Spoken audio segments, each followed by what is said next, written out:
Jonida e Shirkon, Jonida?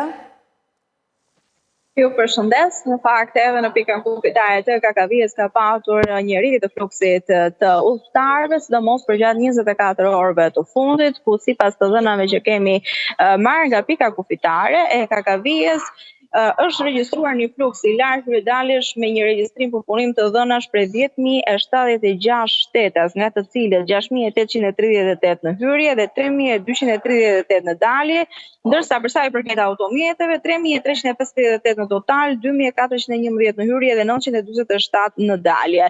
Ajo çka vjet re në fakt ndryshe nga vitet e kaluara është një tendencë shqiptarëve për të festuar bashkë të drejtë shtetit grek dhe ka patur një rritje të daljeve pra nga Republika e Shqipërisë drejt shtetit grek për gjatë 24 orëve të fundit. Ndërkohë që fluksi ndoshta më i madh pritet të jetë gjatë ditës së sotme dhe të nesërme, çka përkon edhe me ditën e Pashkës dhe gjithë ritualet që kryen pastaj në kishat tona. Nga ana tjetër, brenda në qytetin e Gjirokastrës është vërejtur një shtim i trafikut, i automjeteve kryesisht me targa të huaja, me targa greke, por edhe turistë të tjerë, të cilët kanë ardhur nga zona të tjera, nga qytete të tjera, por si nga Shqipëria ashtu edhe nga vende të tjera, nga shtetet fshinje, përfshirë këtu edhe vendet nga Gjermania apo edhe Italia, të cilët na kanë vizituar për gjatë këtyre ditëve.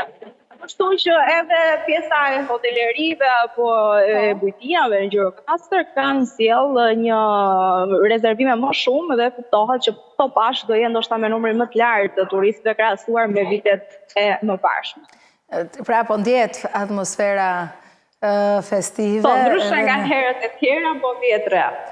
Ndoshta lidhet edhe me kushtet atmosferike, ndoshta.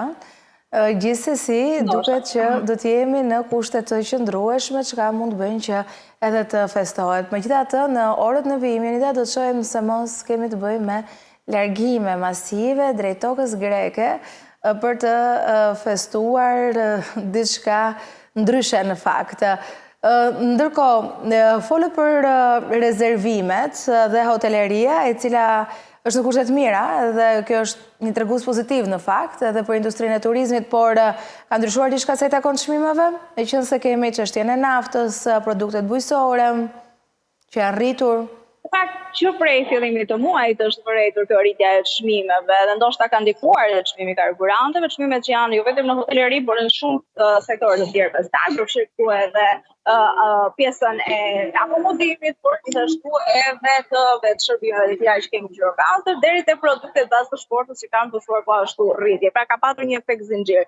Megjithatë, për turistët çmimet janë të vendosura në të gjitha platformat ku këto hoteleri operojnë, të paktën në subjektet e turizmit, kështu që janë njohur paraprakisht, e dinë se sa variojnë dhe çfarë duhet të paguajnë dhe çfarë shërbimi do të marrin. Kështu që besoj me këto çmime do të ecim, nuk besoj se do kemi një rritje tjetër, duke qenë se sezoni turistik të paktën për Gjirokastrën tashmë ka filluar, edhe kulmi pritet të jetë për gjatë sezonit të verës, megjithatë le të shpresojmë që mos të kemi më rritje të tjera të çmimeve, sepse ndikon automatikisht edhe tek qytetarët të cilët vinë, edhe te turistët të cilët vinë dhe na vizitojnë si qytet.